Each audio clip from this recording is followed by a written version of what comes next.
The island that they were moving to, few years later, they have to move them out of that island again. So there's no one leaving that island.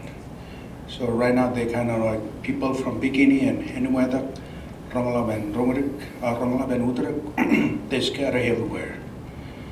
I noticed they moved to the northeast. I think, was that because of the fallout? Yeah. So China, there's stories of those that started to come here, move to Hinen, and most of them were from Bikini Atoll. So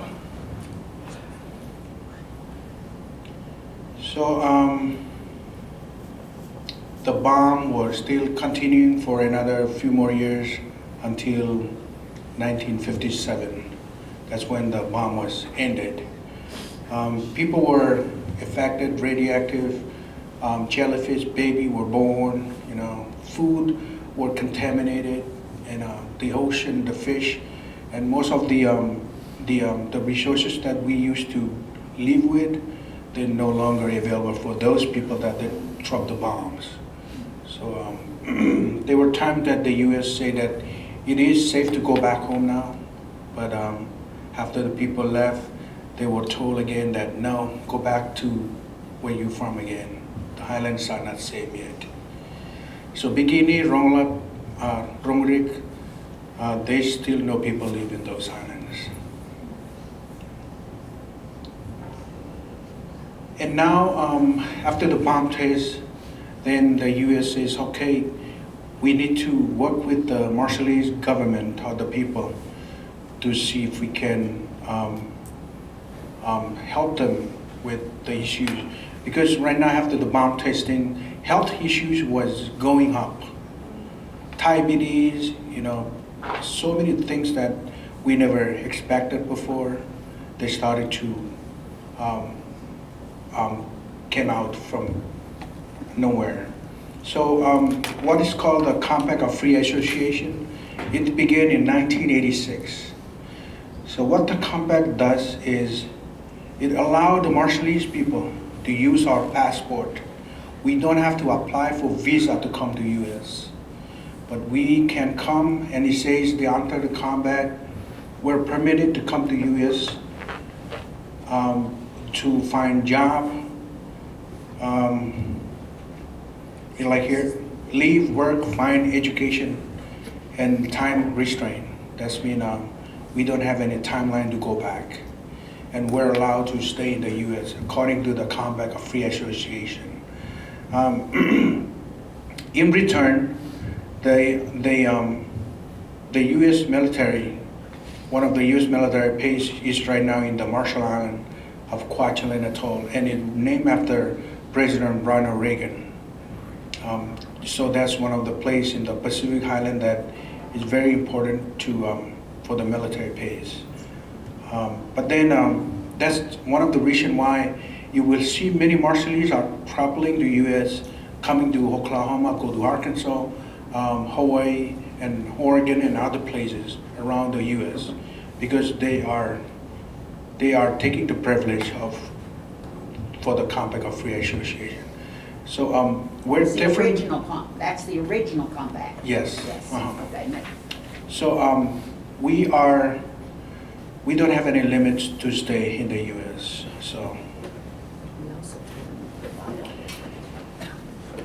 So there's a story. Go ahead. But they can't vote?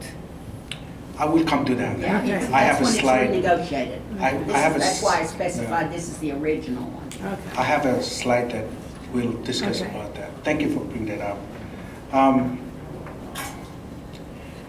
In 1976, I put it right there, an Highland girl goes to mainland. So when I talk about Highland girl goes to mainland, there's a story behind why we are here in Enid, why Marshallese are here in Enid. It all began in Phillips University. Not sure how many of you been there, but when I moved in, I did not see that. It's only not NOC. But folks at the library gave me some background of what Phillips University was like. So that's how I dig more information and try to do more research. So there's a story behind that, why who was the first Highlander girl that came to Enid, to mainland. But then these are the main purposes of why we travel around the world. Education, religion, employment, and health. For example, to Oklahoma. That's why we're here, some of them. So back in 1945, the U.S. Navy, Dr. Allen was stationed on Kwajalein Atoll. That's right after the war. So they were asking if any of them want to stay more longer as a volunteer. And he was wanting to be a doctor for the Marshallese on Kwajalein. So he stayed there, and for there, he has 3 kids, but they were born in the U.S., but then went back again to the Highland. And one of the kids' name was Hallis. One of the child was named Hallis. And Hallis chose Phillips University in 1950s. So she came and attended Phillips University in 1950s. And then he met this handsome man, Eldenburg. And then they met in 1952, and then married in 1955. And then they wanted to follow their Alice's dad. So they chose a mission that her dad chose, is to go back to the Highland. So they went to one of those Highland like Koshrai, and being in the Highland on Ipai and Marshall Island for 13 years, Hallis was able to speak Marshallese fluently. So this photo right here are the very person that translated the Bible from English to the Marshallese, the Bible that we have today. So Hallis, who graduated from Phillips University, helped translate the Marshallese Bible from English to Marshallese. So they combined kind of like a group of church leaders to work on the translation and before they disseminate to other congregation. And the lady with, that's Alice, and the white one. Someone was asking me, which one? I'm sorry. But they were Christians long before Yes. these people came. So how did they, could they read any Bible in any language No, before? no. Hallis was able to learn Marshallese and then able to organize this translation committee and translate the English version into Marshallese version. So they just learned Christianity orally before they got the Bible, right? I think so, Yeah. yeah. So what happened is, in 1970, Eldon was called to be the chaplain for the Protestant church on Kwajalein Atoll. And 1977, that's the Highlander lady that moved to mainland. Lauren is the daughter of Hallis and Heldon. She's an American, but when she registered at Phillips, she was registered as an Highlander. But she wasn't born back in the Highland, but because she was in love with the people and loved the culture and loved the Highland, when they asked for her nationality, she said, I am a Marshallese student. So that's the first one. But in 1981, the very first Marshallese enrolled in Phillips University. How that happened, that scholarship right there was organized by Hallis and Eldenburg. So they sponsored one of the Marshallese first kid to come to attend Phillips University here. So after that, more people coming to Oklahoma. From the Pacific Highland to the Oklahoma Plains. Marshallese in Garfield County today, there are almost 3,500 people. And I am only talking about Marshallese in Enid. We also have Marshallese in other counties like Kay, Oklahoma City, Comanche, Tulsa, and McCurtain. We have 12 Marshallese churches here in Enid, and in Enid. Ten more than that. Just only here in Enid. So there is 12 of them. So the picture right there, I put it because it's an historic picture. The church on North Enid is called the First Marshallese Assemblies of God Church. It's the first church in the entire U.S. of the Marshallese that was established, and same preacher is still there. Wow.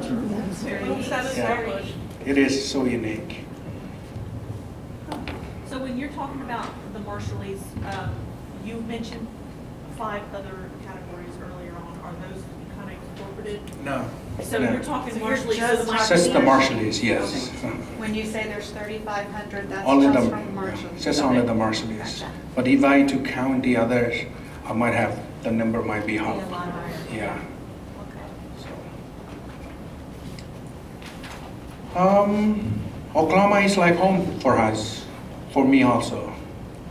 So we dance, we go to school, we go to the first birthday party. If you haven't been to one of them, please come. You will enjoy it. There's lots of food, and then they give you something when you go home. They always give anyone come to our birthday party like gifts, so you can go home with. Students, we have in high school, Enid High School is one of the biggest one in the entire state. Longfellow is the second one, and Carfield Elementary School is the third one. So these are the very most Marshallese student goes to. Now, living in Oklahoma, we thought, for me, when I moved to Oklahoma in 2007, I was so excited when my in-laws called me and say, hey, be ready next week, you're coming to America. I was like, yay, I'm going to America.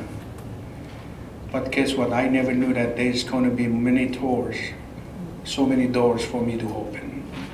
So jumping on the plane in 2007 was a very good experience for me. And I stayed there, I stayed in Enid for first year and second year.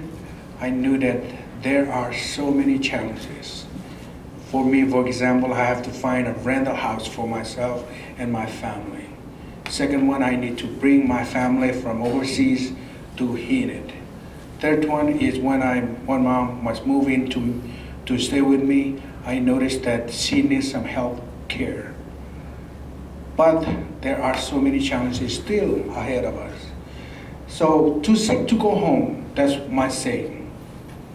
And too poor to get better. So when we moved to Oklahoma, for example, there are other issues that we face today. Health, immigration status, education, employment, and housing. So some agencies, sometimes when they don't understand how we structure and our culture, sometimes it's really against their policies. But for us, because we don't really understand their policies, we thought it's okay. So there is still here today some kind of a wall, and I really want to break that wall that will divide the diverse between us and them. Janet. You know, it's hard for me to stay silent, but I don't want you to run out of time before you talk about the renegotiation of the compact, Sure. because that's so important for people to know, and I know you're getting low on time. I got two That's more very slides. critical. Okay, okay. Thank you, Janet. I love Janet all my life. She always be by me. Whenever I go, she's following me. So. She's my white mama.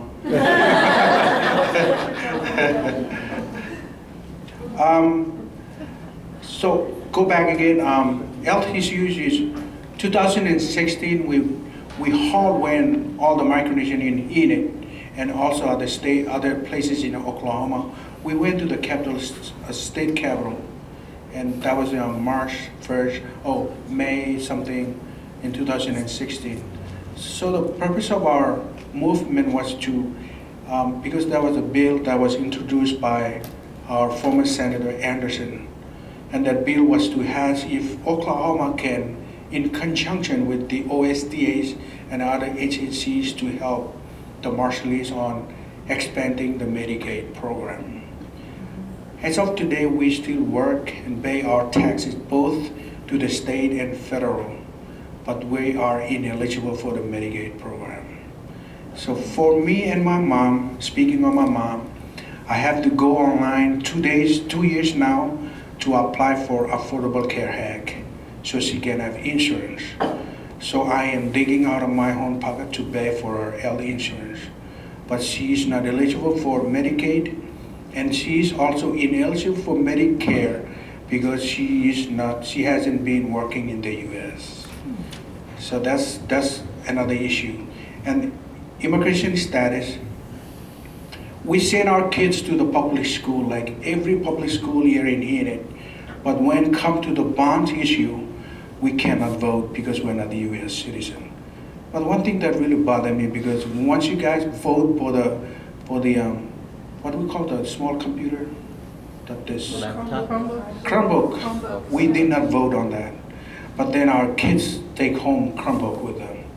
When I asked the people that are in control of the voting issue, they said, it's not our issue, it's the state issue, because you're not U.S. citizen, you cannot vote. But we try to promote the voting, but we cannot do it. So that's our immigration status. I try to apply to be an officer, to be the first Marshallese officer in Oklahoma, and I learned so many things that I need to pass the test. But then when I submit my paper, I cannot because I was not a U.S. citizen. But tomorrow,